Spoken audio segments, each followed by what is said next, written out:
Hello दोस्तों, आज हम लोग पढ़ने जा रहे हैं सीडीपी का क्लास। यह नोट्स जो है एआई से। आजकल जो है क्वेश्चन जो है एआई से पूछा जा रहा है, तो इसीलिए जो है एआई और एनसीईआरटी दोनों से जो है नोट्स बनाया गया। तो ये जो है कम समय में आपको ज़्यादा मार्क्स दिलाएंगे। तो चलिए देखते हैं। अभिवृद्धि, ग्रोथ बनाम विकास, जिसे डेवलपमेंट कहते हैं। अब देखते हैं अभिवृद्धि और विकास। इस साइड में विकास है, इस साइड में क्या है, अभिवृद्धि है। परिभाषा और स्वरूप। जब हमारे शरीर के अंगों का आकार, बनावट या वजन बढ़ना शुरू होता है तो उसे अभिवृद्धि कहते हैं। यह पूरी तरह से बाहरी एक्सटर्नल होती है, जिसे बाहर से देखा जा सकता है। अभिवृद्धि क्या है? यानी हमारे शरीर के अंदर जो आकार में परिवर्तन हो रहा है, वजन में जो परिवर्तन हो रहा है, वो क्या है? वृद्धि है। जैसे क्या हम 10 केजी के थे पहले, लेकिन हम 30 केजी का हो गया, 40 केजी का, तो क्या हुआ? हमारे वजन में परिवर्तन हुआ, हमारे वजन बढ़ा, तो यही क्या हुआ? वृद्धि हुआ, अभिवृद्धि हुआ।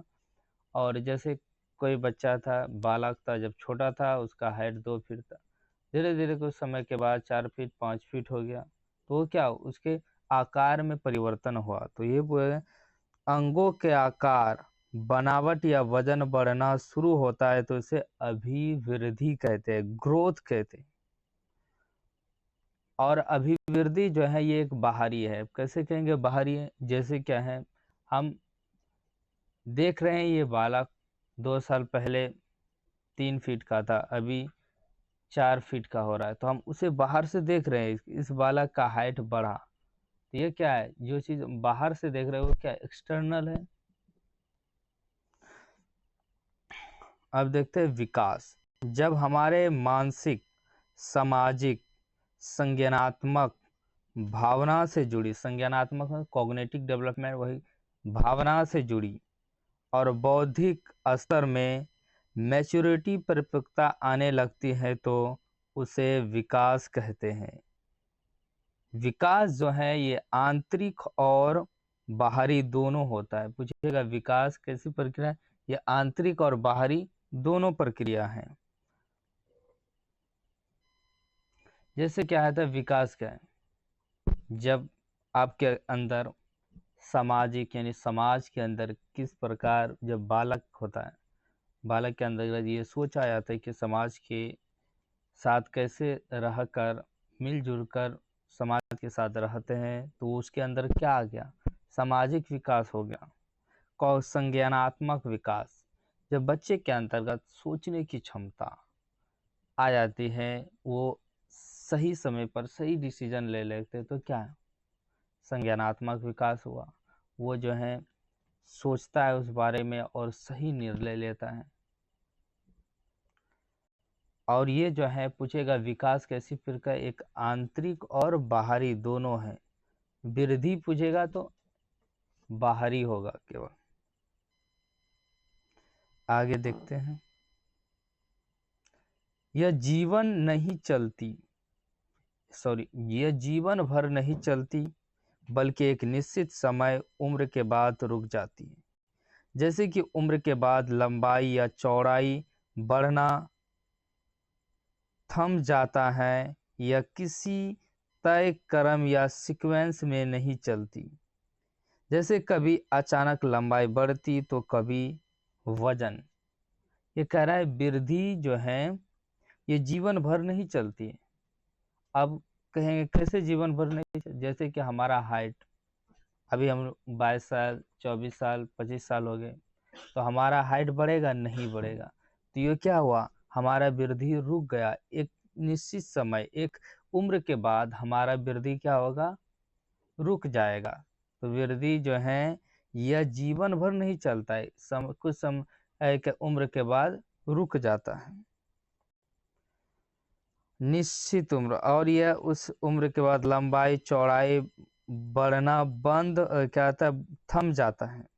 किसी तय यानी वृद्धि जो है सीक्वेंस में नहीं होता है। जैसे क्या है, जैसे क्या होता है, पहले वृद्धि क्या है, कोई बालक हैं, 2 साल पहले उनका वजन बढ़ रहा था, मोटाई बढ़ रहा था, लेकिन 2 साल बाद जैसे ही होता है उसका हाइट बहुत तेजी से बढ़ने लगा। तो वो क्या हुआ, कभी हाइट बढ़ जाता है, कभी क्या है, वजन बढ़ने लगता है। तो या कभी पहले वजन बढ़ता है तो फिर बाद में हाइट बढ़ने लगता है। तो ये क्या हुआ, इसका सीक्वेंस थोड़ा है। ये नहीं कर सकते पहले उनका हाइट बढ़ेगा तब फिर वो मोटाएगा, नहीं।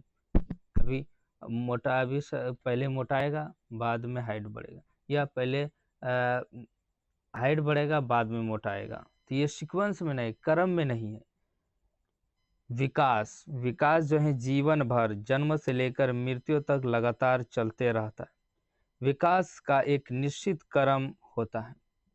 पूछेगा विकास क्या है, ये जीवन भर चलने वाली प्रक्रिया है। जैसे आप जब तक इस दुनिया में रहे, आप जीवित हैं, तो आपके अंतर्गत कुछ ना कुछ विकास होते जा रहा है। आप जैसे बच्चे थे, अब थोड़ा जवान हो गए तो किस चीज़ के बारे में सोचते हैं, किसी चीज़ के बारे में थिंकिंग करते हैं, तो क्या आपके अंदर सोचने की क्षमता बढ़ रहा है। कोई चीज़ के बारे में जानकारी ले रहे, कोई चीज़ के बारे में सीख रहे हैं। तो अच्छा, पहले नहीं जानते, आज इसके बारे में हम सीखें, तो क्या रहा, आपके अंदर विकास हो रहा है। जब तक इस धरती पर आप जीवन है, तब तक आपके अंदर विकास होते जा रहा है। विकास एक निश्चित क्रम सीक्वेंस में होता है। विकास क्या होता है, एक निश्चित क्रम में सीक्वेंस में होता है। जैसे कि बच्चा पहले बैठना जानेगा, बैठने के बाद बच्चा बालक खड़े होना जानेगा, खड़े होने के बाद वो चलना जाने, चलने के बाद वो दौड़ना जानेगा। तो ये तो थोड़ा है, ये सीक्वेंस फॉलो कर रहा है।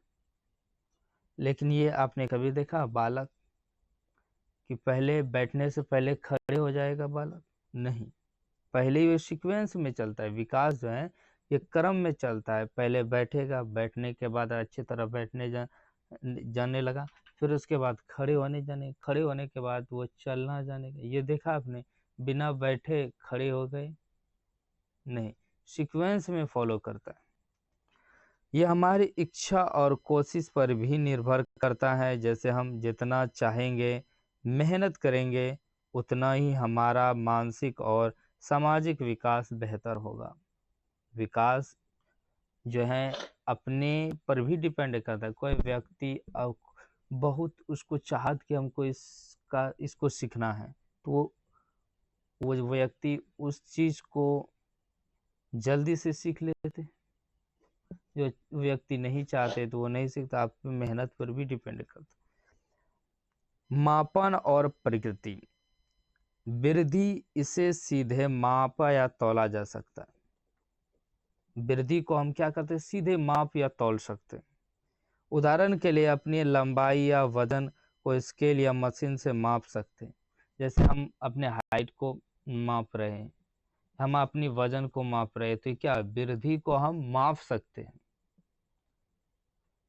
यह इसीलिए यह केवल परिणात्मक होती है, मात्रात्मक होती। पूछे वृद्धि क्या है, परिणात्मक है, मात्रात्मक है। और सीटेट में केवल जो जिस ऑप्शन में रहेगा वो ऑप्शन जो है नेगेटिव वर्ड रहता है, ध्यान में रखना। नहीं तो बाद में हम नेगेटिव वर्ड जो ट्रिक बताएंगे। ठीक है, पहले सिलेबस को ख़त्म करने का कोशिश, उसके बाद ये पढ़ने के बाद आप क्वेश्चन लगाए। देखिए बहुत ही आसानी, बहुत इजी से आप लग जाएंगे और आपको अच्छे से मार्क्स दिलाएंगे। सीधे इसे सीधे तौर पर फीते या तराजू से नहीं मापा जा सकता। किसी सामाजिक या नैतिक विकास कितना हुआ, इसे सीधे नंबरों में नहीं माप सकते।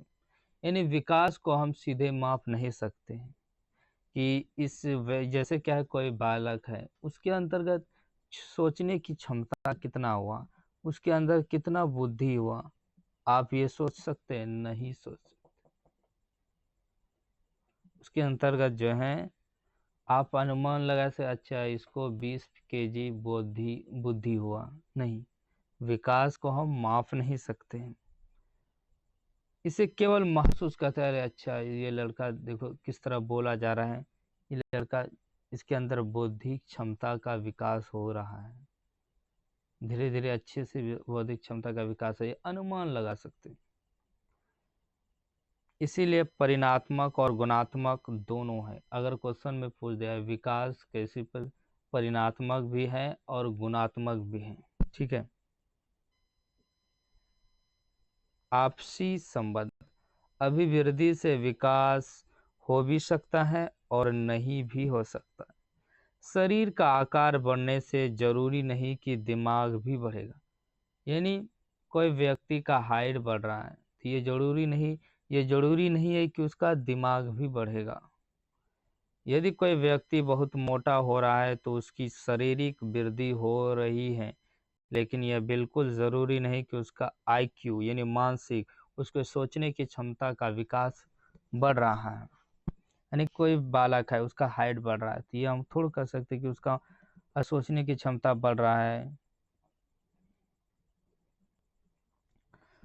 विकास अभिवृद्धि के बिना भी संभव है। विकास जो है अभिवृद्धि नहीं होगा संभव। जैसे आप देखते हैं गाँव में बालक है उसका हाइट कम है या वजन बहुत कम है, लेकिन उनके सोचने की क्षमता, उसके पास बौद्धिक क्षमता, उसके पास बुद्धि बहुत होता है, बहुत ज़्यादा होता है। ये क्यों हो रहा है? उनका वृद्धि नहीं हुआ सही से, लेकिन उनका विकास हुआ है। सोचने की क्षमता, कई बार कुछ लोगों का शरीर आकार, लंबाई या वजन ज़्यादा नहीं बढ़ पाता है, वृद्धि रुक जाती है, लेकिन फिर भी उनका बौद्धिक, सामाजिक और नैतिक विकास बहुत अच्छे तरीके से होता है।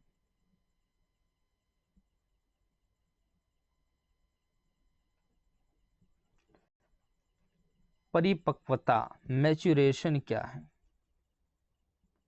हमारे आनुवंशिक गुणों का समय, यह देखना क्या था, हमारे आनुवंशिक गुणों का समय के साथ अपने आप और पहले से तय रूप में सामने आना ही परिपक्वता कहलाता, मैच्योरेशन कहलाता।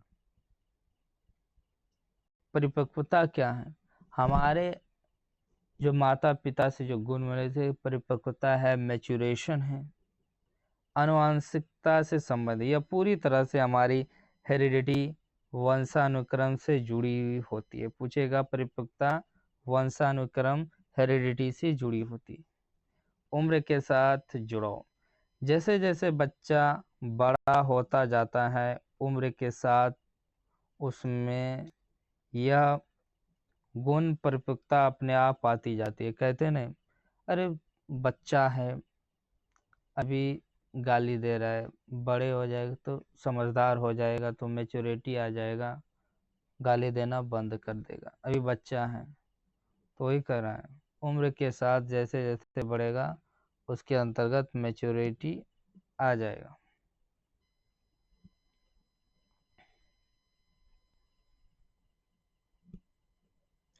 विकास के आयाम, डोमेन्स ऑफ डेवलपमेंट।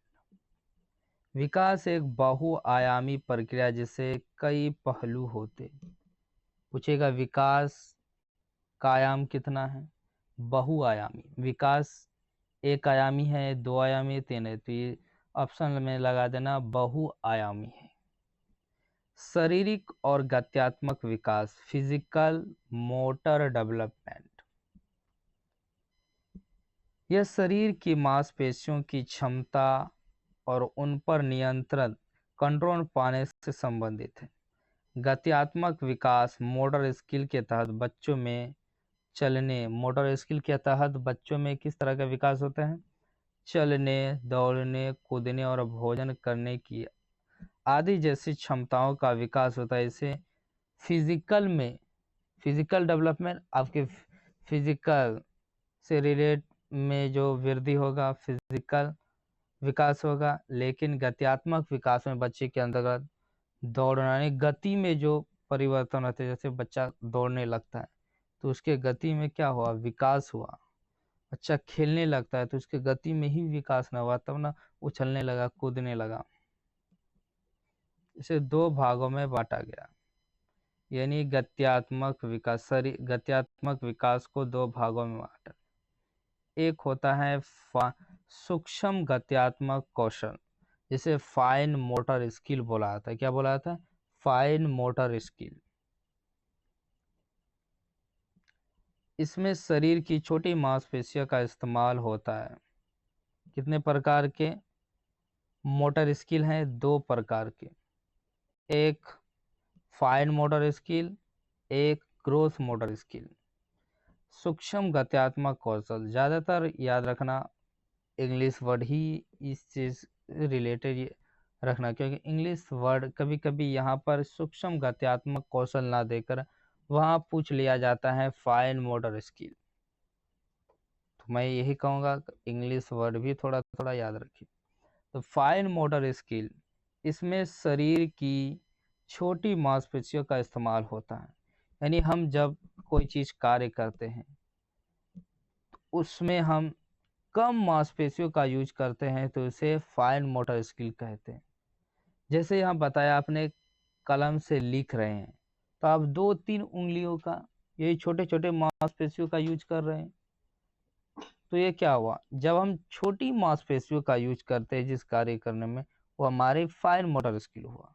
जैसे क्या होता है, रंग भर रहे तो हम 3 उंगली से पेन को पकड़ के रखे, तो ये हम छोटी मांसपेशियों का यूज कर रहे हैं।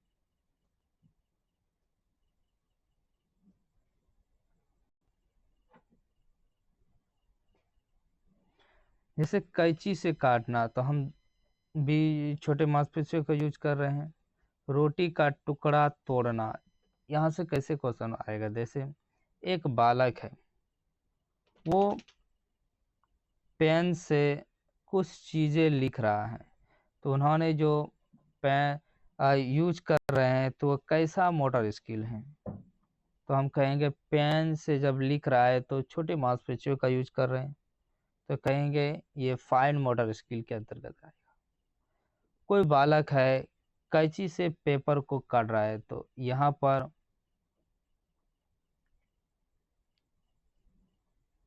वो किस, तो ये कर रहा है छोटी मांसपेशियों का यूज, तो ये आ जाएगा फाइन मोटर स्किल। किसके अंतर्गत आ जाएगा? Fine motor skill. अब देखते हैं gross motor skill. Gross motor skill, आप देख रहे हैं बच्चा दौड़ रहा है, कूद रहा है, तैर रहा है। स्थूल गत्यात्मक कौशल, तो ये याद रखना English word gross motor skill. इसमें शरीर की बड़ी मांसपेशियों का इस्तेमाल होता है जब हम कोई चीज़ कार्य करते हैं। जब हम जब बच्चे जब खेलता है, कूदता है, तो उस समय क्या करते हैं, अपने बड़ी मांसपेशियों का यूज करते हैं। जैसे ये तैर रहा, ये हाथ भी हिला रहा है, दोनों पैर भी हिला रहा है, और अपना शरीर का बल लगा रहा है, तो ये ज़्यादा मांसपेशियों का यूज कर रहा है।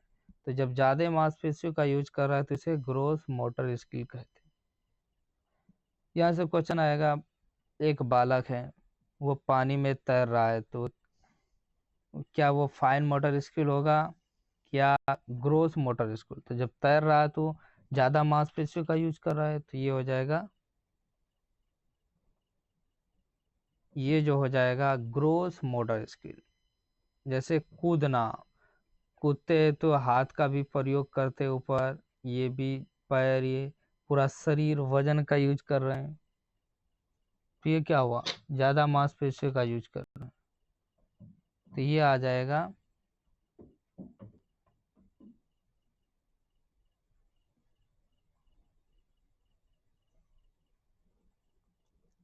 ग्रोस मोटर स्किल के अंतर्गत।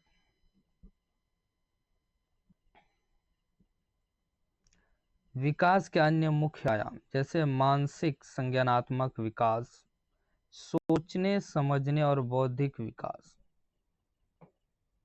यानी कॉग्निटिव डेवलपमेंट क्या होता है, संज्ञानात्मक विकास क्या होता है। आप जब सोचते हैं, समझते हैं, बौद्धिक विकास, यही हो गया कॉग्निटिव डेवलपमेंट।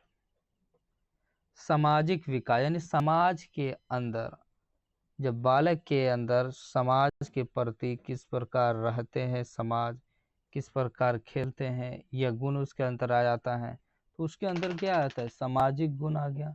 ये हो गया सामाजिक विकास हो गया। समाज के साथ तालमेल बैठाना और रिश्ते बनाना सामाजिक विकास है।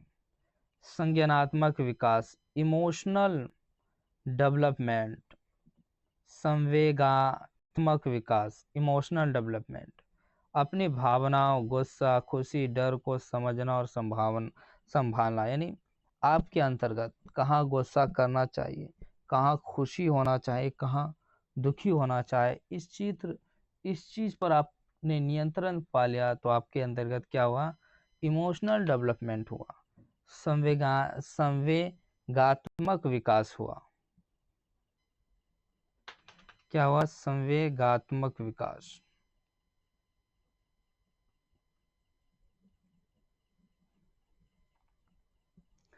नैतिक विकास, मोरल डेवलपमेंट, सही और गलत की समझ विकसित होना मोरल डेवलपमेंट कहलाता है। यानी आपके अंतर्गत सही और गलत का जानकारी हो, तो आपके अंदर क्या हो, मोरल डेवलपमेंट का विकास हो। इसका हुआ, मोरल डेवलपमेंट का विकास हुआ।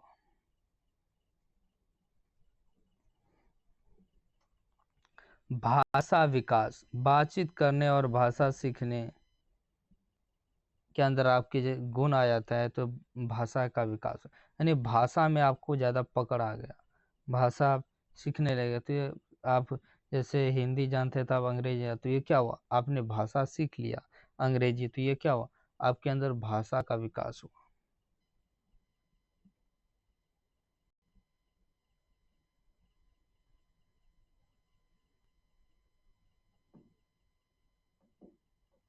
अब पढ़ते हैं बाल विकास के मुख्य सिद्धांत, प्रिंसिपल ऑफ चाइल्ड डेवलपमेंट। बच्चों का विकास कुछ निश्चित नियमों या सिद्धांतों के तहत होता है जो इस प्रकार है।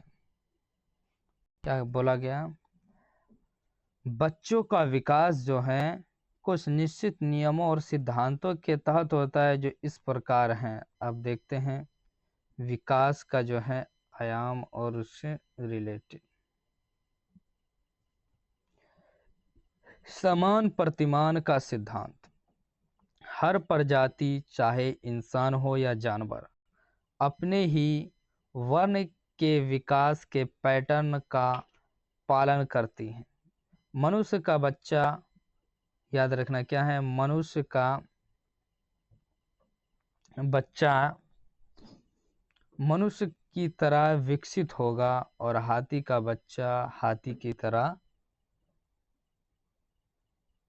विकसित होगा। अब देखते हैं, मनुष्य का बच्चा मनुष्य की तरह ही जन्म लेता है, मनुष्य की तरह ही पैटर्न को फॉलो करता है। आपने कभी देखा मनुष्य का बच्चा हाथी के जैसा फॉलो करता? नहीं, हाथी का बच्चा हाथी के जैसे ही डिजाइन, रूप, चलन वगैरह फॉलो करेगा।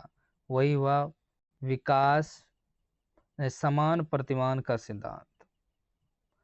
विकास की दिशा का सिद्धांत, विकास एक निश्चित दिशा में आगे बढ़ता है, इसे दो रूपों में समझा जा सकता है। यानी विकास जो एक निश्चित दिशा में आगे बढ़ता है, इसे दो रूपों में समझा, मस्त ध्वमुखी जिसे सेफेलोकॉडल कहते हैं, जब विकास सिर से पैर की तरह पैर की ओर चलता है, यानी पहले सिर पर नियंत्रण आता है फिर पैरों पर, तो ये क्या हुआ, सेफेलोकॉडल। जब बच्चे के अंदर सिर से पैर की तरफ विकास होता है तो इसे सेफेलोकॉडल कहते हैं। अब जैसे देखे बच्चे का जन्म हुआ तो बच्चे पहले क्या होता है, अपने दिमाग से सोचता है, धीरे धीरे बच्चे जो हैं क्या होता है, धीरे धीरे बच्चे जो हैं उसका विकास सर से पैर की तरफ आता है, उसके पैरों पर नियंत्रण आ जाता है। पैर वो अब जिधर करना चाहता है उधर कर लेते हैं। पैर कभी इस तरफ रखता है, कभी पैर इधर रखता है, कभी उधर रखता है, तो ये क्या पैरों पर नियंत्रण आ गया।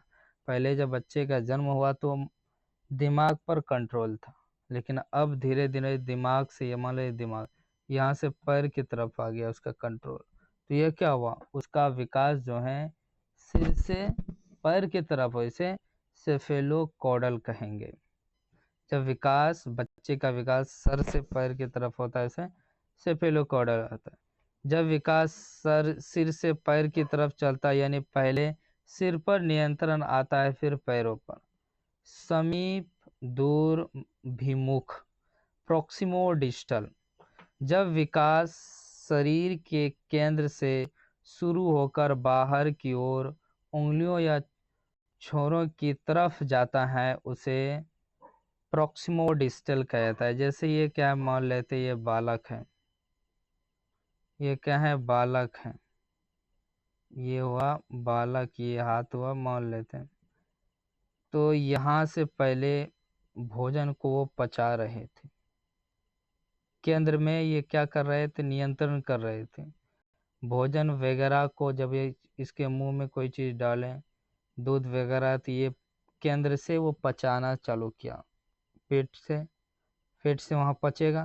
तो ये मान लेते केंद्र में पेट, तो ये पचा।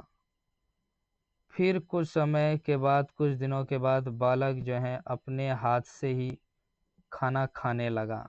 तो ये क्या हुआ, केंद्र से हाथ के तरफ नियंत्रण आ गया। आज भी पहले भी खाना खाता था, यहाँ आता था, लेकिन अब क्या हुआ, इसका केंद्र से हाथ पर आ गया नियंत्रण, कंट्रोल होने लगा। अब वो खुद से खाना खा रहा है। तो ये क्या हुआ, केंद्र से बाहर की तरफ आया, तो इसे प्रॉक्सिमो डिस्टल कहें। क्या कहेंगे, प्रॉक्सिमो डिस्टल। निरंतरता का सिद्धांत, प्रिंसिपल ऑफ कंटिन्यूटी। विकास कभी ना रुकने वाली प्रक्रिया। पूछेगा विकास क्या रुकने वाली प्रक्रिया? नहीं, यह माँ के गर्भ से शुरू होकर जीवन के अंत मृत्यु तक लगातार चलती रहती है।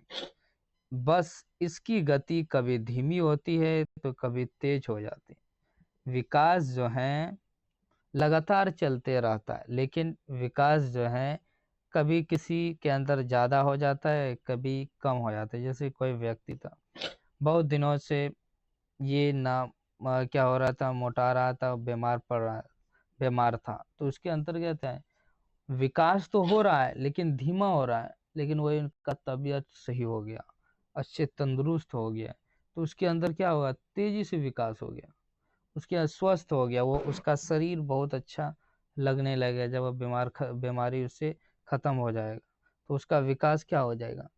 तो ये विकास जो है कभी बढ़ सकता है, कभी घटता है, लेकिन रुकता नहीं है। ठीक है,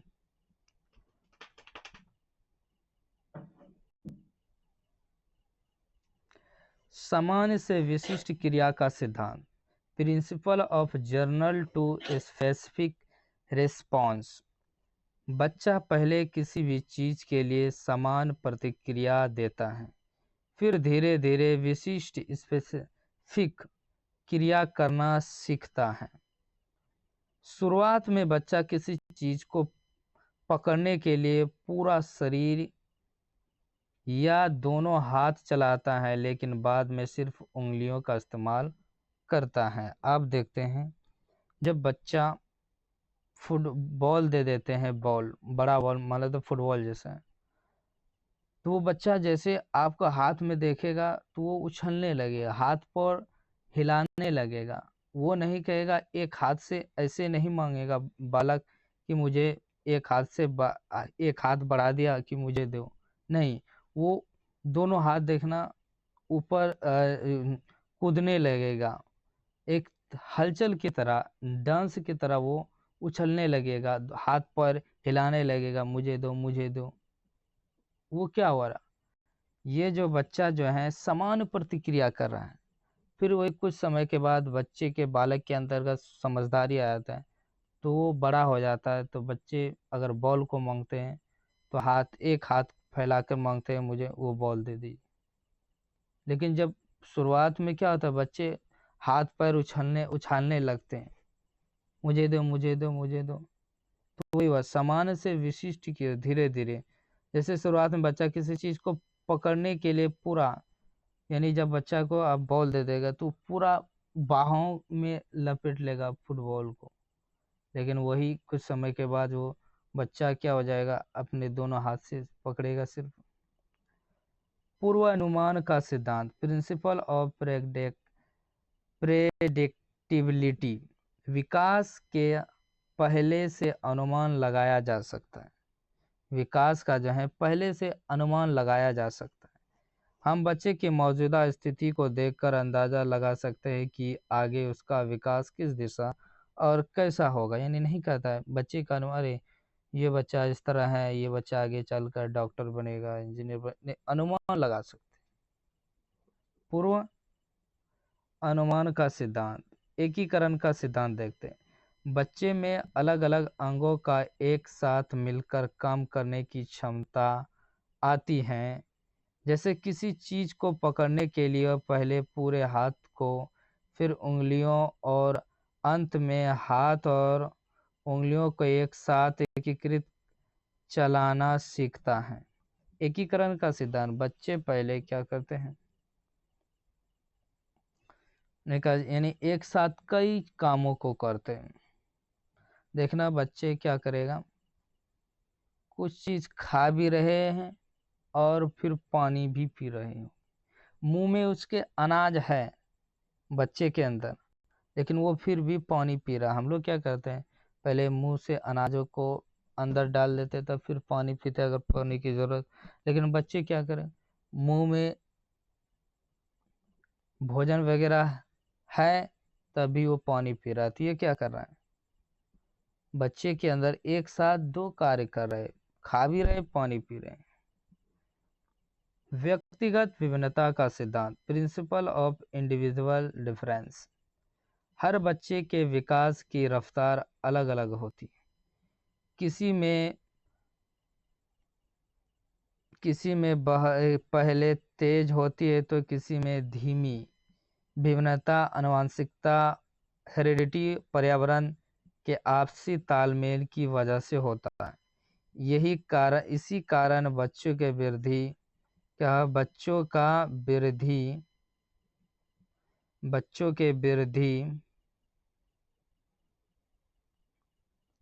तालमेल की वजह से होती है। यही कारण बच्चों की वृद्धि, प्रेरणा और रुचियां अलग अलग होती हैं।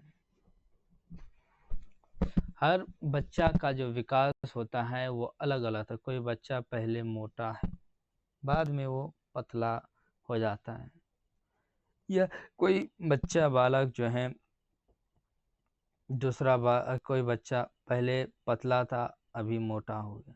तो हर बालक का जो विकास जो है व्यक्तिगत विभिन्नता का सिद्धांत अलग अलग होता है। वर्तुलाकार बनाम रेखीय प्रगति का सिद्धांत, विकास कभी भी एक सीधी जैसे ये क्या है, एक सीधा रेखा है, ये इस टाइप का नहीं होता। विकास जो होता है बल्कि इस तरह होता है।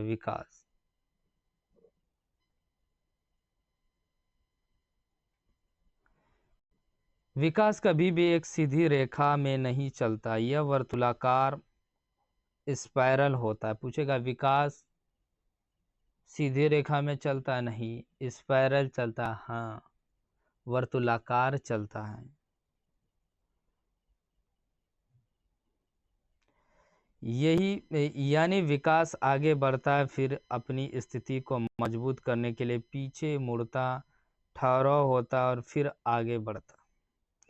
अंतर संबंधित विकास का सिद्धांत, प्रिंसिपल ऑफ इंटर डेवलपमेंट, विकास के सभी पहलू जैसे मानसिक, शारीरिक, सामाजिक, संवेदनात्मक आदि आपस में जुड़े हुए हैं। यदि एक पहलू प्रभावित होता है तो उसका असर बाकी सभी पहलुओं पर भी पड़ता है। मान लिया जाए कोई व्यक्ति है, उसका शारीरिक विकास पर प्रभाव पड़ा, जैसे उनका वो विकलांग है, तो उसके मानसिक विकास पर भी प्रभाव पड़ेगा। अरे यार, जब वो बालक दूसरे बालक को देखेगा, अरे मेरे पास पैर नहीं, मेरे पास पैर टेढ़ा है, वो मानसिक विकास को प्रभावित कर रहा है। उनके मन में वो ये सोच डाल रहा है, अगर मेरे पास पैर नहीं होते तो मैं भी यहाँ चढ़ जाता, वहाँ जाता। इस टाइप के ख्याल आता है, मानसिक विकास पर प्रभाव डाल रहे हैं। सामाजिक, समाज के अंदर देखना, वो ज़्यादा बच्चों में खेलेगा, उसे चिढ़ाएगा, अरे ये नेंगड़ा है, नेंगड़ा, इस टाइप का नहीं होता है। तो उसके क्या होता है, सामाजिक प्रभाव पड़ता है। एक चीज आपका डिसमिस हुआ, सभी को प्रभावित करेगा। ऐसे सोचने, संज्ञानात्मक विकास को भी प्रभावित करेगा। आगे देखते हैं।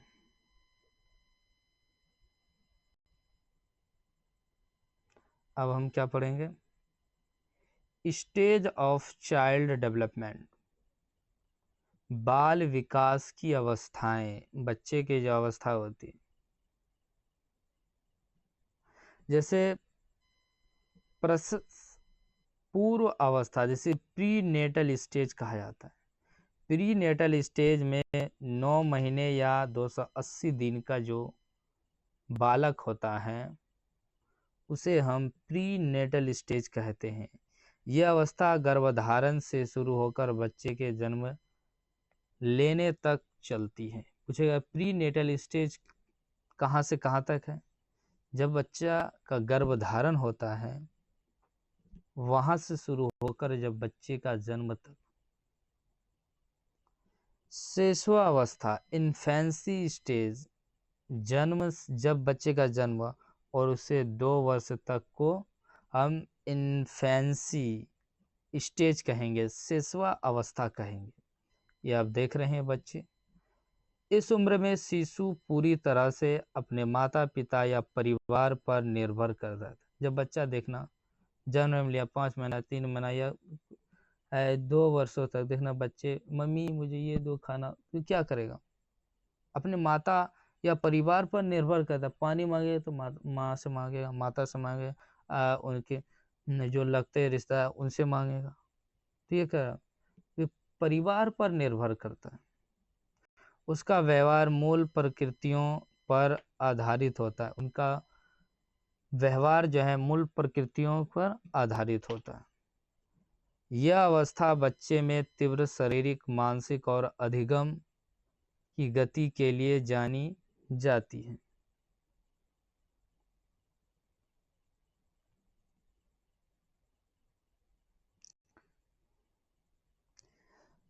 पूर्व बाल्यावस्था, जिसे अर्ली चाइल्डहुड स्टेज कहा जाता है, 2 से 6 वर्ष के बालक को अर्ली चाइल्डहुड कहा जाता है, यानी पूर्व बाल्यावस्था।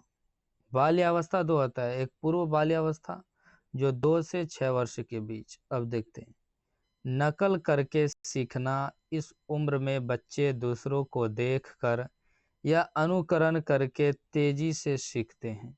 जब बच्चा पूर्व बाल्यावस्था में होता है, 2 से 6 वर्ष के होता है, तो बच्चा क्या करता है, किसी को देखा, अरे ये कर रहा है मम्मी, वो भी वो करने लगेगा, नकल करते हैं। जिज्ञासा, बच्चे में हर चीज को जानने की तीव्र इच्छा होती है। इस स्टेज में बच्चे जो हैं, पापा पापा वो क्या है आसमान में, वो क्या चमक रहा है, इस तरह का वो हर चीज के बारे में जानने के अंदर उसके जिज्ञासा थी। वो पापा ये क्या चल रहा है, इस तरह का वो सवाल करते रहता है जब पूर्व बाल्यावस्था में होता है। खिलौने की आयु, बच्चा इस अवस्था में 2 से 6 वर्ष के बच्चे क्या करते हैं, इधर उधर खेलते रहते हैं। इसे खिलौने की उम्र कहा जाता है। अगर क्वेश्चन पूछेगा किस अवस्था को खिलौने का उम्र कहा जाता है, तो हो जाएगा पूर्व बाल्यावस्था, जिसे अर्ली चाइल्ड स्टेज कहा जाता है। इस दौरान खिलौने से बहुत खेलते हैं। भाषा विकास का संवेदनशील समय यह भाषा सीखने के लिए सबसे महत्वपूर्ण और नाजुक समय माना जाता है।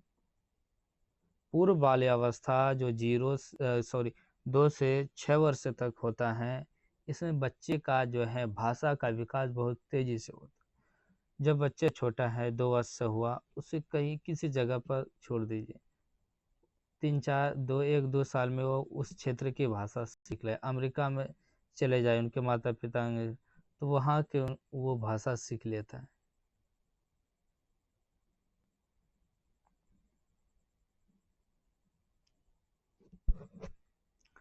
पूछेगा भाषा सीखने की अवस्था कौन सा होता है? सबसे महत्वपूर्ण जो है ये पूर्व बाल्यावस्था होता है। सक्रिय समाजीकरण, इस अवस्था में बच्चे अपने अभ्यास के दोस्तों या खेल के समूह में सक्रिय रूप से शामिल होने लगता है। यानी इस अवस्था में बच्चे क्या होता है, 2-4 दोस्त के समूह में खेलना पसंद करने लगता है। उत्तर बाल्यावस्था, लेट चाइल्डहुड, 6 से 12 साल की अवस्था को उत्तर बाल्यावस्था कहते हैं। तार्किक चिंतन, लॉजिकल थिंकिंग, इस उम्र में बच्चा तार्किक रूप से लॉजिक के साथ सोचना शुरू कर देता है। यानी क्या होता है, अगर क्वेश्चन आ जाए किस स्टेज में बच्चा जो है सोचना तार्किक रूप से शुरू कर देता है, तो हो जाएगा उत्तर बाल्यावस्था में। प्रारंभिक स्कूल की आयु, जब बच्चा 6 से 12 वर्ष के होते, तो ये 6 हुआ, शुरुआत हुआ 6 साल, तो स्कूल में एडमिशन हो जाता है 6 साल में, तो ये हो गया स्कूल की शुरुआती की अवस्था। इसे औपचारिक रूप से स्कूल जाने की शुरुआत का समय माना जाता है। गैंग, याद रखना क्या करते हैं इस अवस्था में, गैंग या टोली की अवस्था, गैंग स्टेज, बच्चे अपने हम उम्र साथियों के साथ समूह बनाकर, गैंग बनाकर रहना पसंद करते हैं। इस अवस्था में देखना 2-4 लड़का ग्रुप में रहेगा, ये मेरा दोस्त रहेगा, गैंग में रहेगा। स्मार्ट स्टेज और गंदी अवस्था, इसे फुर्तीली अवस्था भी कहते हैं। साथ ही खेल कूद के कारण कपड़े गंदे करने की वजह से इसे गंदी अवस्था भी कहा जाता है। पूछेगा वो कौन सा स्टेज है बच्चे को फुर्तीला और गंदे की अवस्था कहा जाता है, वो उत्तर बाल्यावस्था होगा। स्टोरेज की प्रवृत्ति, यानी बच्चे में चीजें जैसे खिलौना, कंचे, काइस इकट्ठा करने की आदत विकसित होने लगती। नहीं, जब बच्चा इस अवस्था में होता है, बच्चे देखना अलग अलग चीज ढूंढ ढांड के घर में लाएगा, इधर से उधर। अनोखा काल, विकास की दृष्टि से इसे जीवन का सबसे अनोखा काल कहा जाता है। पूछेगा वो कौन से स्टेज को, किस बालक की अवस्था को अनोखा काल कहा जाता है, तो उत्तर बाल्यावस्था।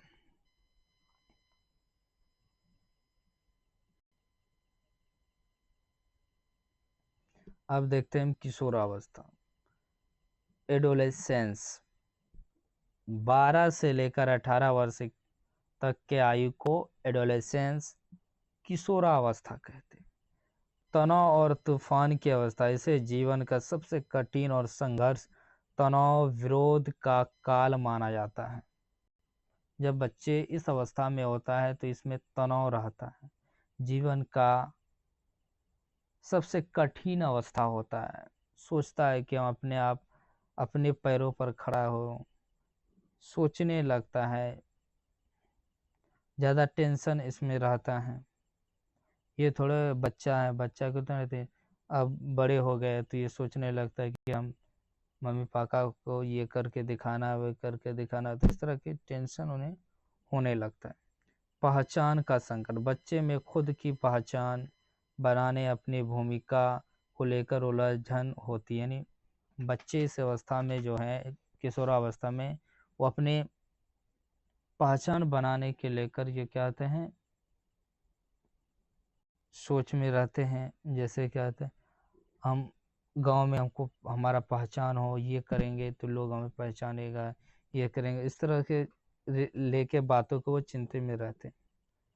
वीर पूजा, इस उम्र में किशोर किली रोल मॉडल का नायक जैसे एक्टर्स, लीडर्स, खिलाड़ी को आदर्श मानते। इस अवस्था में बालक क्या करते हैं, कोई क्रिकेटर है उसी का तरह वो कपड़े पहनेगा, उसी का तरह उन्हीं के बातों को वो बोलेगा, उन्हीं के बातों के किस तरह चौका मारता है उनके रूप, उनकी जो एक्टिविटी है वो खुद अपनाएगा। जैसे सलमान खान इस तरह मारता है, खान इस तरह बाल रखता है, तो वो भी जिसे वो पसंद करता है वो उसी तरह वो रखेगा। अमूर्त चिंतन, जो चीज़ों के सामने नहीं उनके बारे में भी गहराई से और कल्पना होकर सोचना अमूर्त चिंतन है, इसे अवस्था में शुरू हो जाता है। अमूर्त चिंतन जो है इसी अवस्था में शुरू हो जाता है। अमूर्त चिंतन क्या है, जिसे हम छू नहीं सकते, देख नहीं सकते, सिर्फ कल्पना कर सकते हैं कि अच्छा ये होता है, अच्छा वो होता है, नहीं कल्पना नहीं करते।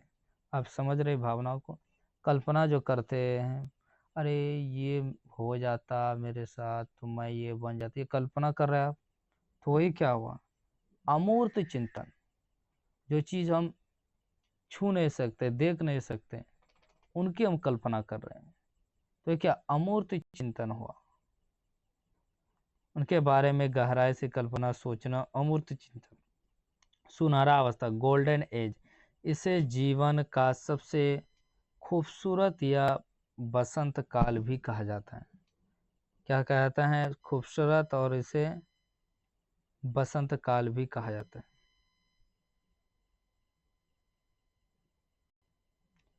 बुद्धि, इंटेलिजेंस, समस्या समाधान, बुद्धि वह मानसिक क्षमता है जो हमें समस्या सुलझाने में मदद करती है। सोचने और कल्पना करने की शक्ति, बुद्धि के कारण ही मनुष्य में तर्क करने और सोचने, कल्पना करने की क्षमता आती है। बुद्धि क्या है, बहुआयामी, बुद्धि कोई एक अकेली क्षमता नहीं होती, बुद्धि कोई एक अकेली क्षमता नहीं है, बल्कि यह जटिल योग्यताओं का एक पूरा सेट या समूह है। परिवर्तनशील और लचीली, यह समय और अनुभव के साथ बदलती और बेहतर होती रहती। अनुकूलन, बुद्धि हमें नए वातावरण या नई परिस्थितियों में खुद को ढालने में मदद करती है।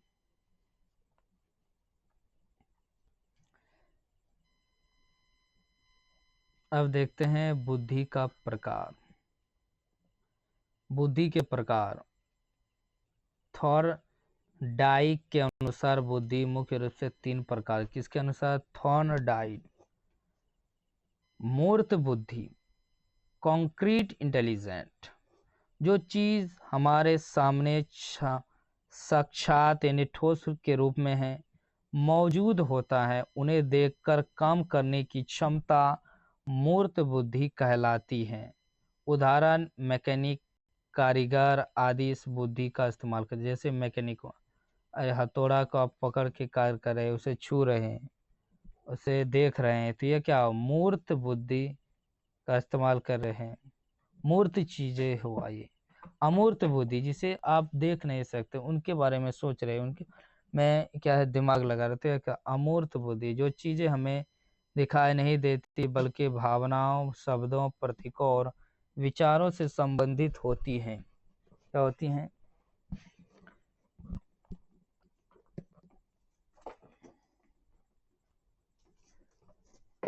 विचारों से संबंधित होती है। क्या होता है, विचारों से संबंधित देखने को मिलता है। क्या होता है, विचारों से। अमूर्त बुद्धि, अमूर्त बुद्धि, जो चीजें हमें सीधे दिखाई नहीं देती बल्कि भावनाओं, शब्दों, प्रतीकों और विचारों से संबंधित होती है, उनमें इस बुद्धि का प्रयोग होता है। उदाहरण, कवि, डॉक्टर, चित्रकार आदि दार्शनिक, ये सब क्या करते हैं, अमूर्त बौद्धि जो होता है, अमूर्त बौद्धिक जो है, यानी जिससे के बारे में जो चीज़ देख नहीं सकते, उसे छू नहीं सकते, उनके बारे में बुद्धि लगाए सोच रहे हैं, तो ये क्या बौद्धिक, अमूर्त बौद्धिक। सामाजिक बौद्धिक, समाज के लोगों के साथ बेहतर तालमेल बिठाने, उनके व्यवहार का समझने और सामाजिक कार्यों के लिए इस बुद्धि का आवश्यकता होती है। उदाहरण, नेता, व्यवसायी, समाज सेवी, यानी सामाजिक बुद्धि, समाज से रिलेटेड, समाज में किस प्रकार रहना है, किस प्रकार तालमेल बैठाना है, तो ये क्या आपके अंदर, अगर ये चीज़ तालमेल बैठाना आ जाता है तो ये क्या सामाजिक विकास आपके अंतर्गत हुआ। आगे देखते हैं, बुद्धि मापने का सूत्र, फॉर्मूला, विलियम स्टर्न और बाद में टर्मन द्वारा संशोधित किया गया। विलियम स्टर्न और बाद में टर्मन ने क्या ऐसे संशोधित किया। जैसे बुद्धि ने अपने IQ बराबर क्या होता है, मानसिक आयु, जैसे मेंटल स्टेज का आता, नीचे में वास्तविक आयु, और गुना करते हैं 100 से। याद रखें, IQ कोई अस्थायी चीज नहीं, यह समय, अनुभव, शिक्षा और वातावरण के साथ बदलती और बेहतर हो सकती है, बदलती और क्या आता है, बेहतर हो सकती है। स्कोर के आधार पर, जैसे क्या है, IQ स्कोर के आधार पर वर्गीकरण, टर्मन के अनुसार जिस बच्चे का IQ स्कोर 25 से कम है वो जड़ बुद्धि के अंतर्गत आएगा। जिस बच्चे का IQ का स्कोर 25 से 49 है मूढ़ बुद्धि के अंतर्गत आएगा। 50 से 69 है IQ तो मूर्ख बुद्धि। 70 से 79 है तो मंद बुद्धि के अंतर्गत। 80 से 89 है तो समान बुद्धि से नीचे आएगा। 90 से 109 है तो समान बुद्धि यानी सबसे आम। 110 से 119 समान बुद्धि से ऊपर। 120 और 129 के बीच अगर जिसका IQ आता है तीव्र बुद्धि होता है। 130 से 139 प्रखर बुद्धि।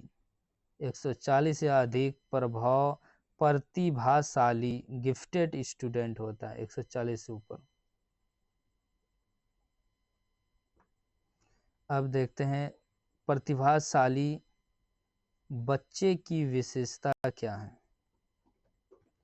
प्रतिभाशाली बच्चे में कुछ विशेष गुण होते हैं जो उन्हें सामान्य बच्चे से अलग बनाते। आत्मनिर्भर निर्णय, ये बच्चे अपने जीवन या काम से जुड़े फैसले खुद लेने में स्वतंत्र और आत्मनिर्भर होते हैं। उच्च आत्म क्षमता, इनमें खुद पर और अपने काम पर बहुत गहरा भरोसा होता है। हाई सेल्फ इफिशिएंसी होता है। सृजनात्मक विचार, क्रिएटिव आइडियाज क्रिएटिव आइडियाज जो हैं इनके पास किसी भी समस्या को सुलझाने या नया सोचने के अनोखे और रचनात्मक विचार होते हैं। तीव्र जिज्ञासा, इनमें नई नई चीजों को जानने की बहुत तेजी से इच्छा होती। विशेष सहयोग की आवश्यकता, इन बच्चों को अपनी प्रतिभा को निखारने के लिए ऐसे विशेष मार्गदर्शन या सपोर्ट की ज़रूरत होती है जो सामान्य तौर पर स्कूलों में नहीं मिल पाता है। उच्च मानसिक प्रक्रिया, इनकी सोचने, समझने और चीज़ों को ग्रहण करने की मानसिक क्षमता उच्च स्तर की होती है। क्या होती हैं? उच्च स्तर की होती हैं। बुद्धि के सिद्धांत, थ्योरी ऑफ इंटेलिजेंस, बुद्धि को समझने के लिए मनोवैज्ञानिकों ने अलग अलग सिद्धांत दिए। यानी मनोवैज्ञानिक हैं, उन्होंने बुद्धि के बारे में अलग अलग सिद्धांत दिए। जैसे एक कारक सिद्धांत यूनिफैक्टर थ्योरी प्रतिपादक बीने ने दिया। अर्थ है, इस सिद्धांत के अनुसार सभी मनुष्य में केवल एक ही प्रकार की बुद्धि होती है जो उनके सभी तरह के कार्यों को नियंत्रण और संचालित करती है। द्विकारक सिद्धांत किसने दिया, अब देखते हैं। प्रतिपादक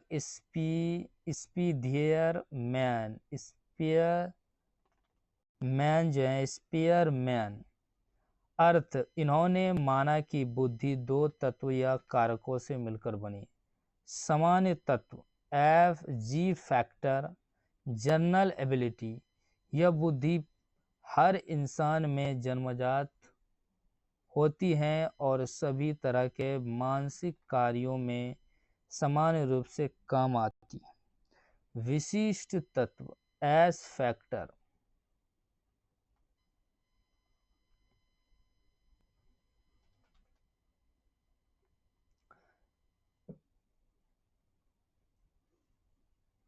यह बुद्धि है जिससे व्यक्ति दूसरे या अपने माहौल से सीखकर अर्जित करता है या किसी खास क्षेत्र से जुड़ी होती। समूह तत्व कारक सिद्धांत ग्रुप फैक्टर थ्योरी प्रतिपादक थ्रस्टन जो हैं। अर्थ, इनके अनुसार बुद्धि कई अलग अलग योग्यताओं का एक समूह मिश्रण है जो विभिन्न मानसिक कार्यों में अलग अलग समूहों में काम करती। क्या कहते हैं, विभिन्न मानसिक कार्यों में विभिन्न काम करती हैं। अब एक वैज्ञानिक है जिसका नाम है हावर्ड गार्डनर का बहुबुद्धि सिद्धांत multiple intelligence theory. Howard Gardner का मानना है कि बुद्धि का कोई एक रूप नहीं होता। हावर्ड गार्डनर कहते हैं कि बुद्धि का जो है कोई एक रूप नहीं होता, बल्कि इसके कई अलग अलग प्रकार होते हैं। उन्होंने मुख्य रूप से निम्नलिखित प्रकार की बुद्धियों का वर्णन किया। हावर्ड गार्डनर ने कहा, बुद्धि जो है कोई एक रूप नहीं है, अलग अलग होते हैं। तो उन्होंने दे जैसे क्या है, शाब्दिक भाषाई बुद्धि वर्बल लिंग्विस्टिक इंटेलिजेंस। अर्थ, शब्द भाषा और बोलने की कला पर मजबूत पकड़ होना। शाब्दिक भाषाई बुद्धि यानी शब्द भाषा कला, ये चीज़ों पर आपका पकड़ हो रहा है तो ये शाब्दिक भाषाई बुद्धि का विकास है। जिन लोगों में यह बुद्धि अधिक होती है वे आगे चलकर पूछेगा, शाब्दिक भाषाई बुद्धि जिन लोगों में अधिक होता है, क्वेश्चन यहाँ से ऐसे पूछेगा। हावर्ड गार्डनर के बहुबुद्धि सिद्धांत के अनुसार शाब्दिक भाषाई बुद्धि किसके अंदर आएगा? कहेगा जैसे वकील, कवि, लेखक के अंतर्गत आए। पूछेगा कोई वकील है तो हावर्ड गार्डनर के बहुबुद्धि सिद्धांतों के अनुसार इसके अंतर्गत कौन सी बुद्धि का विकास हो रहा है? तो भाषाई बुद्धि का विकास हो रहा है।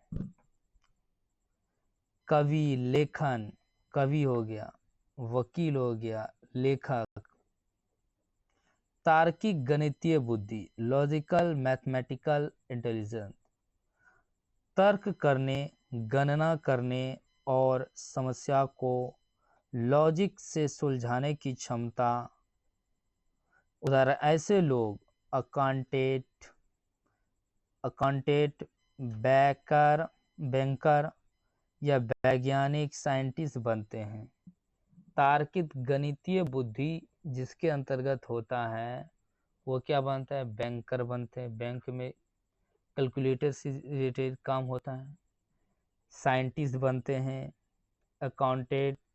अकाउंटेंट बनते हैं,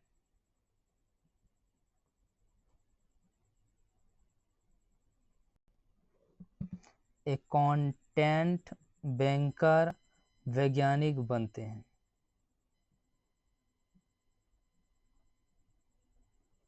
स्थानीय बुद्धि, स्पेशलिस्ट इंटेलिजेंट, जहन, दिशा और मानसिक रूप से आकृतियों और चित्रों की कल्पना करने की क्षमता।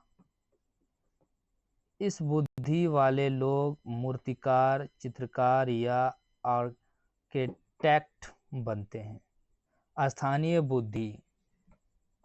बुद्धि जिसके अंतर्गत होता है तो वे किसके अंतर्गत है, तो पूछेगा कोई मूर्तिकार है या चित्रकार है या आर्किटेक्ट हैं। तो हावर्ड गार्डनर के अनुसार इसके अंतर कौन सी बुद्धि का विकास होगा, तो यह स्थानीय बुद्धि का विकास होगा।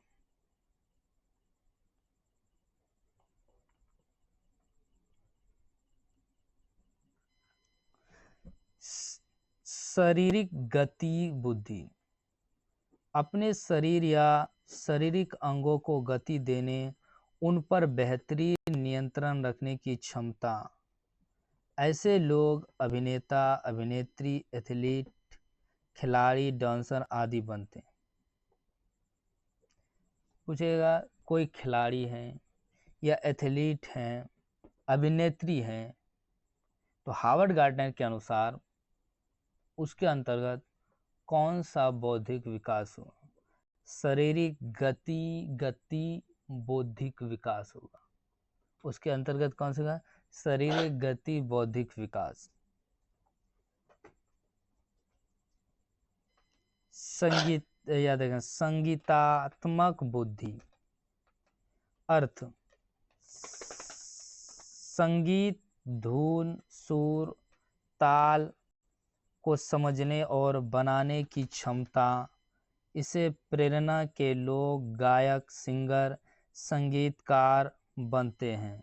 संज्ञात्मक बुद्धि यानी संगीतात्मक बुद्धि, म्यूजिकल इंटेलिजेंस, जिसके अंदर म्यूजिक का गुण आया था, म्यूजिकल इंटेलिजेंस का बुद्धि हुआ। जैसे धुन, सुर, ताल को समझने और बनाने की क्षमता। इस श्रेणी के लोग गायक, सिंगर, संगीतकार बनते हैं।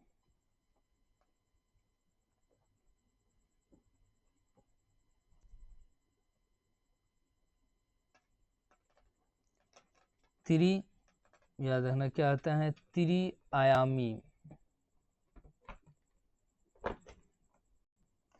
त्रिआयामी सिद्धांत, 3 डायमेंशनल थ्योरी, प्रतिपादक जेपी गिलफर्ड।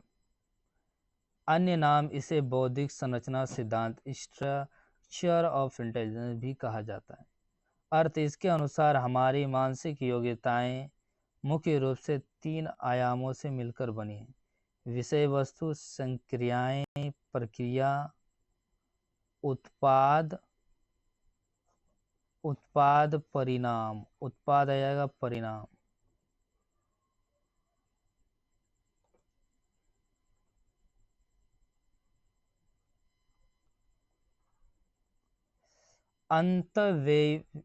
व्यक्ति बुद्धि, इंटरपर्सनल इंटेलिजेंस, दूसरे के मन की बात, उनकी भावनाओं, व्यवहार को आलसी से समझने व उनके साथ अच्छे संबंध बनाने की क्षमता को हम इंटरपर्सनल इंटेलिजेंस कहते हैं। इसके साथ किस प्रकार बोले जा रहे हैं, बातचीत कर रहे हैं, क्या है, तो ये क्या है, इंटरपर्सनल इंटेलिजेंस। ऐसे लोग जो आगे चलकर नेता, सामाजिक कार्यकर्ता या परामर्शदाता बनते हैं, यानी अंतर व्यक्तित्व बुद्धि। ऐसे व्यक्ति जिसके अंतर्गत अंतर व्यक्तित्व बुद्धि आती है, जैसे लोगों को किस तरह आकर्षित करना है, लोगों को किस तरह समझाना की समझ है। जैसे नेता लोग हवा में बात बोल देते हैं कि ये करवाएंगे, वो करवाएंगे, इस तरह उनका क्या रहता है, तरीका होता है कि लोगों को अपने ओर आकर्षित करना है।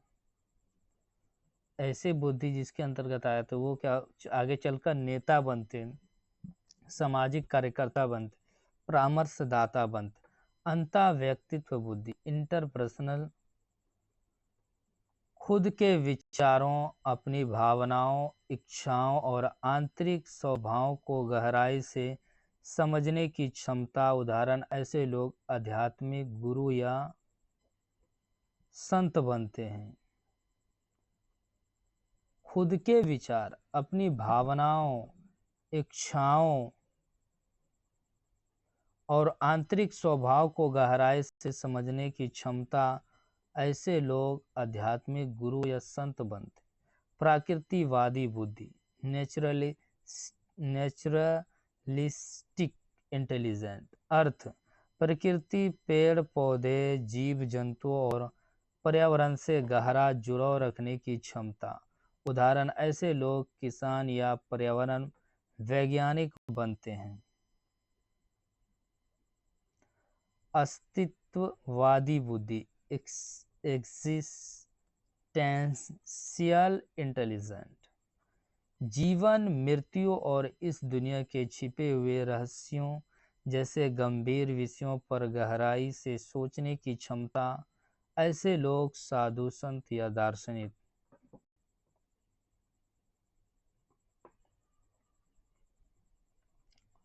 साधु संत होते।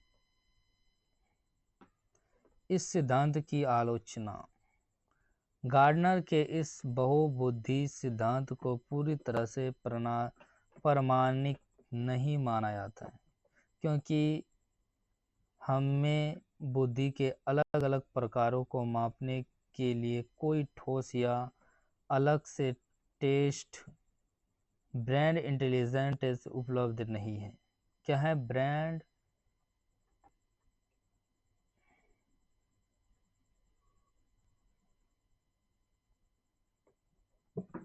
बुद्धि का त्रिचापीय त्रिघटकीय सिद्धांत। प्रतिपादक रॉबर्ट स्टर्नबर्ग। इन्होंने बुद्धि को मुख्य रूप से 3 भागों में बांटा। अनुभवात्मक बुद्धि, यह व्यक्ति के अपने अनुभव पर आधारित होती है। इसके द्वारा व्यक्ति पुरानी समस्याओं के अनुभवों से कुछ नया खोजता है या नई खोज करना सीखता है। घटकीय बुद्धि, इस बुद्धि वाले लोग अमूर्त रूप से सोचने, तार्किक विश्लेषण करने में बहुत अच्छे होते हैं। ये किसी भी बात या समस्या के पीछे छिपे असली कारण को जानने का प्रयास करते हैं। संदर्भात्मक बुद्धि, इसे व्यवहारिक बुद्धि भी कहते हैं। इसके जरिए व्यक्ति अपनी रोजमर्रा की सूचनाओं का व्यवहारिक इस्तेमाल करना सीखता है। ऐसे लोग पर्यावरण के साथ बहुत जल्दी तालमेल बिठा लेते हैं और बेहद व्यवहारिक होते हैं।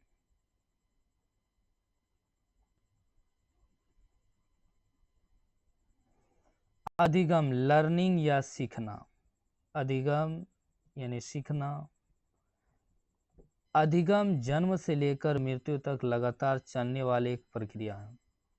व्यक्ति हर समय अलग अलग परिस्थितियों से कुछ न कुछ सीखता रहता है। जब हम कोई नई चीज़ सीखते हैं तो हमारे व्यवहार में बदलाव आता है, अर्थात परिस्थितियों के अनुसार अपने व्यवहार में बदलाव लाना ही अधिगम कहलाता है। यानी परिस्थितियों के अनुसार हम अपने में बदलाव लाते हैं तो ये क्या है? अधिगम हुआ। क्या हुआ? अधिगम। मुख्य बिंदु, सीखना अनुकूलन की एक प्रक्रिया है। सीखना एक सार्वभौमिक प्रक्रिया जो हर जगह, हर जीव में पाई जाती है। अधिगम मतलब है सीखना। अधिगम से हमारे यानी सीखने से हमारे व्यवहार में परिवर्तन आता है। यह एक मानसिक प्रक्रिया है। अधिगम क्या? एक मानसिक प्रक्रिया है। स्कूलों में केवल बच्चों को रटाने और ज्ञान बटोरने अर्जन पर ही जोर नहीं देना चाहिए। सार्थक अधिगम के लिए बच्चों को एक ही समस्या पर अलग अलग नज़रिए से विचार करने के लिए बढ़ावा देना चाहिए। सीखना तब सबसे ज़्यादा सार्थक और असरदार होता है जब वह स्वनिर्देशित, सेल्फ डायरेक्टेड हो। प्राथमिक कक्षाओं में बच्चे को करके सीखने, लर्निंग बाय डूइंग के दृष्टिकोण से पढ़ाना सबसे बेहतर माना जाता है। पढ़ाई में क्या है, पढ़ाई में स्कूल और बाहरी दुनिया के वास्तविक अनुभव को जोड़ना बेहद ज़रूरी है। सीखना स्वभाव से एक सामाजिक क्रिया है। प्रभावी ढंग से सीखने के लिए कक्षा में विद्यार्थियों की सक्रिय भागीदारी एक्टिविटी बहुत ज़रूरी है।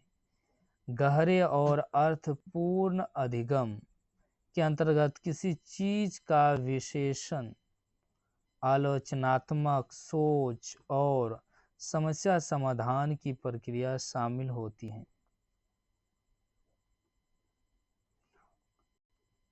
अधिगम का जो है वक्र,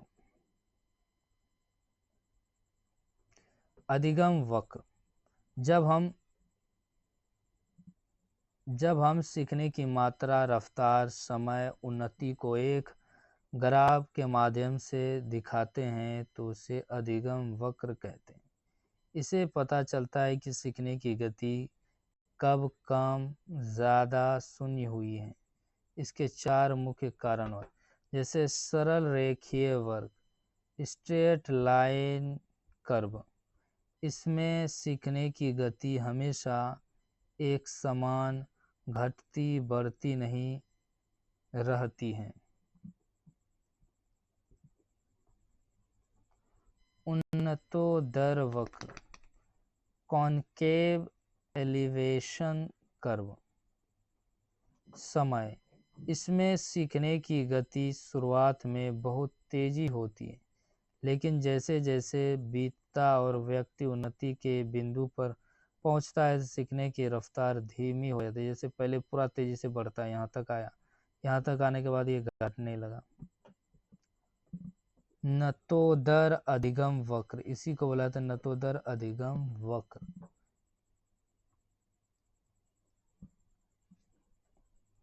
इसमें शुरुआत में सीखने की गति काफ़ी धीमी होती है,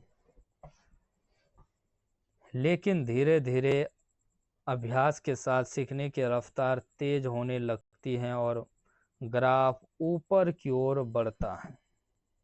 मिश्रित अधिगम वक्र, समय, यह वक्र शुरुआत में तेज या धीमा, अंत में भी तेज या धीमा किसी भी रूप में हो सकता है। यह मूल रूप से उन्नतोदर और तोदर वक्र का एक मिला होता है, जो अंग्रेजी एस के आकार की तरह होते हैं, इस तरह।